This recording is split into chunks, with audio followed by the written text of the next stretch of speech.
Good morning, grade 9s. Today our lesson is on SI measurement. SI stands for System International. The SI measurement unit is known as the metric system and is used in Canada. The system is based on the meter as the basic unit. The common units used are kilometers, meters, centimeters, and millimeters.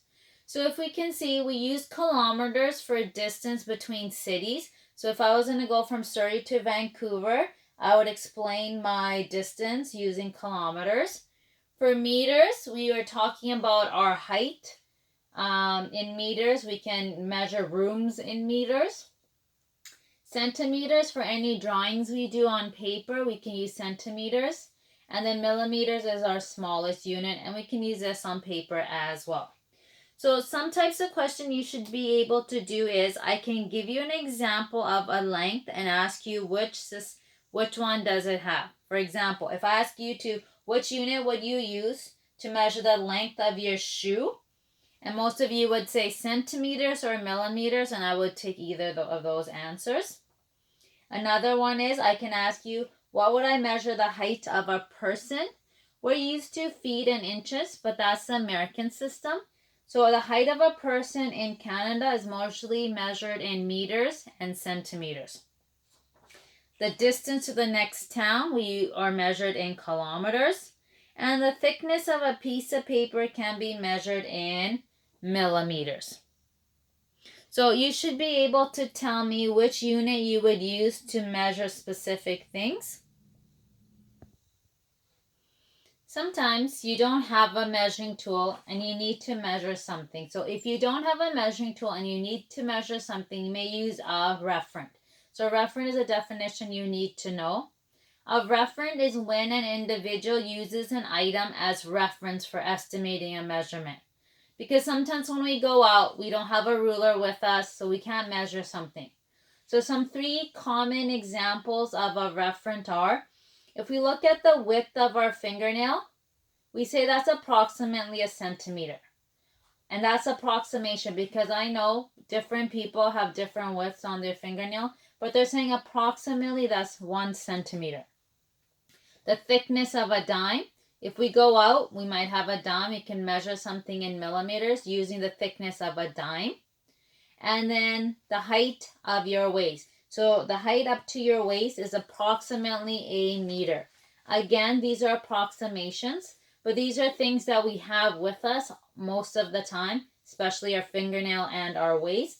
So it's something we can use to measure something if it's necessary when we don't have a measuring tool.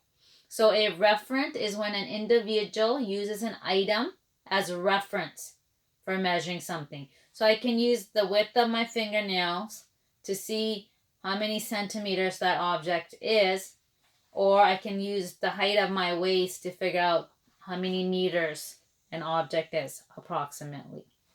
So those are 3 common reference you need to know, and you do need to know the definition of a referent. The main part of today's lesson, we are going to learn how to convert from one linear unit to another. Meaning if I gave you kilometers, can you change that to millimeters? And so forth. So this is our metric conversion system. If you look at it, the biggest unit we have is kilometers. It's not the biggest, but that's the biggest we're going to look at this year is kilometers. And then if you go to the right-hand side, the smallest unit we're going to look at this year is millimeters. In between, if you look at it, I've put other units that might not be familiar with you. They exist, but we don't use them. They're not our common units we use. But we need to know them all in order to go from kilometers to millimeters and so forth. So the largest unit is kilometers. Then you have hectometers, then decameters, then meters, then decimeters, then centimeters, and the last one is millimeters. If we were in class, I would get you to memorize this because you wouldn't be able to use it on a test or a quiz. But because we're just doing assignments at the end of each chapter, so this is something you'll be used, but there is an acronym that helps you to remember it for next year. And the acronym is King Henry died, Mary didn't cry much. If you take the first letter of each of the words, In king, K stands for kilometers, H stands for hecto, D stands for deca. And how do we know between deca and deci? A comes before I, so we know deca always comes first and then deci.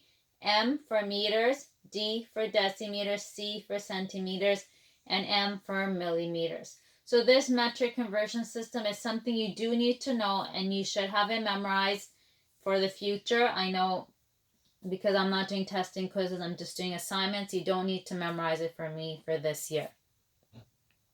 And now we're going to move on to some examples of how to go from one unit to the next.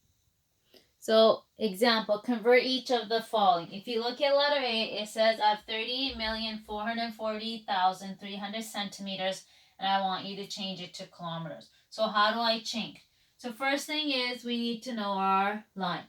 We know we went from kilometers to hectometers to decameters to meters to centimeters. Sorry, not centimeters. Decimeters, then centimeters, and then millimeters, right? King Henry died, Mary didn't cry much. So if I look at the number, I rewrite my number, which is 38,440,300. Okay, so I write it, but mine as centimeters. So I'm standing here. Okay, so I want to move to kilometers. So I'm going to see how many times I have to move.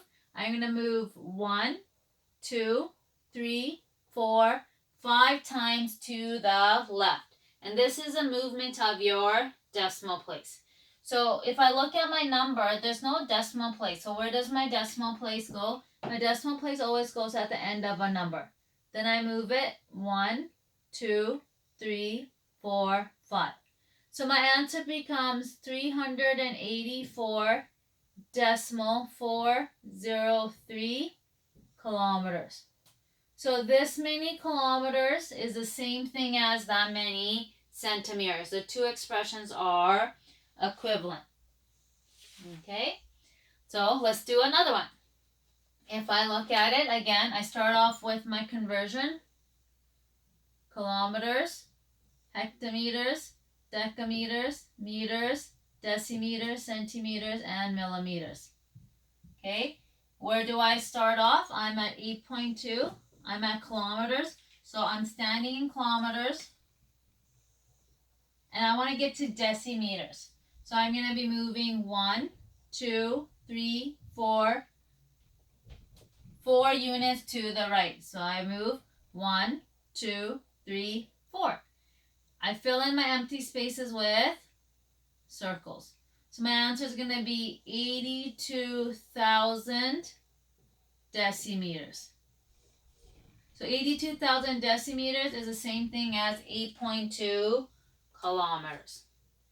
So all we're doing in today's lesson is moving our decimal from one place to the other using our conversion chart, our metric conversion chart. Now I'm at centimeters. I want to get to decameters.